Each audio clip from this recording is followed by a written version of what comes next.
Lo que era elitista era la Falange Nacional, pues, pero era una élite de lujo, hay que ser claro.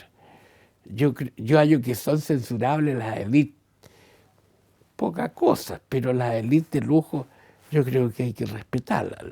La Falange Nacional tenía una gente de primer orden, en el orden profesional, político, intelectual, eran líderes y sobre todo pensadores, fijaban líneas. Pero eran élite en cuanto que eran una pequeña proporción del país. En cambio, el Partido Conservador, por eso yo era conservador, era más popular. Y también la raíz ibañista era también popular, ¿no? Entonces, póngale populista lo que usted quiera, pero era con contacto con el pueblo. Entonces, don Eduardo, que era un hombre amplio, un hombre tan claro cuando uno oye sus discursos o lee sus discursos, sus cosas, era un hombre amplio y con una concepción muy clara de las cosas, muy abierta, con un sentido de la política internacional, porque él perteneció y le tocó vivir toda la creación de la Unión Europea, todo ese tipo de cosas, ¿no? Entonces, bueno, él fue el gran propiciador de este movimiento nacional y popular, que era la democracia cristiana. Entonces, en realidad, y con personas como Tomisch, ¿no es cierto?, como le he señalado en el plano práctico, como Jorge Rogers, porque hay personajes que fueron importantes, aunque no aparecen tanto. Él en la parte electoral fue un hombre clave en todo el desarrollo. Después, Tomisch con el cobre, por Dios, Dios mío, qué visión tan... Miren, si el país, el bienestar que está viviendo hoy día, es fundamentalmente el 80% por lo del cobre, entonces era una herramienta esencial. Bueno, don Eduardo con toda esta idea también de integrar Latinoamérica, el pacto andino, el de participar, de no ser una nación aislada. O sea... Pero esas ideas estaban en la fundación del partido o se fueron desarrollando después. Se estaban, porque hubo un congreso de profesionales, porque la idea del Partido Democrático era mucho más amplia que el partido, porque simpatizaban con el partido personas como Jorge Millas, que era simpatizaba con el partido Raúl Sáez. Estoy hablando de personas que no eran demócratas cristianos. Eduardo Simeán. Había una serie de médicos, de profesionales, gente valiosa, que tenía simpatía por las ideas demócratas cristianas.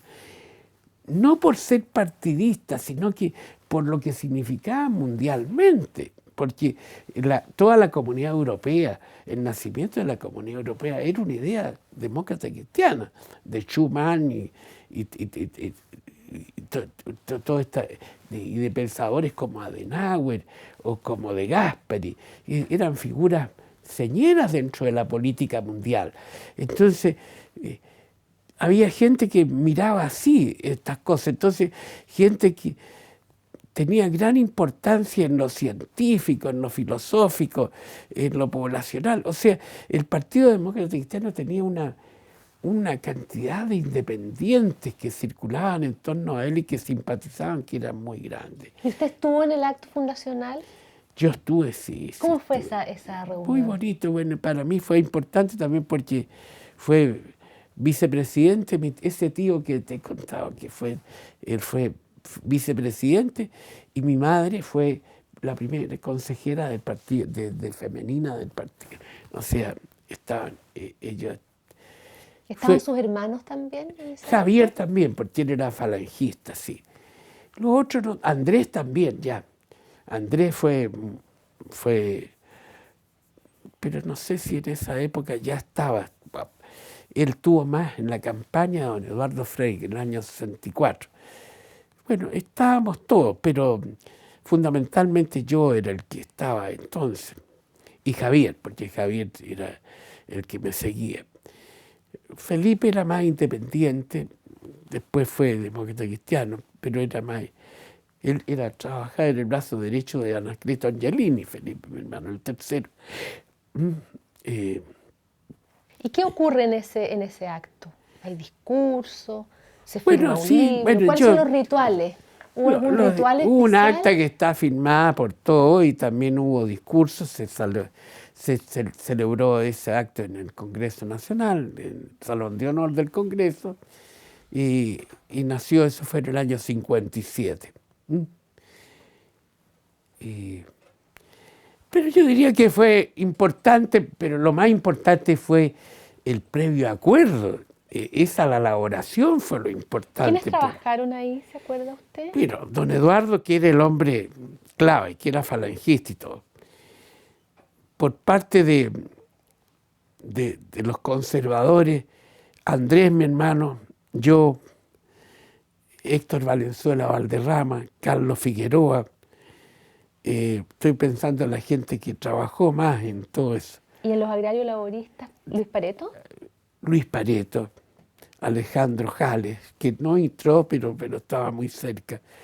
Estaba también Mario Amuy. Hay tantos que se me olvidan, pero otro, Jorge Lavandero.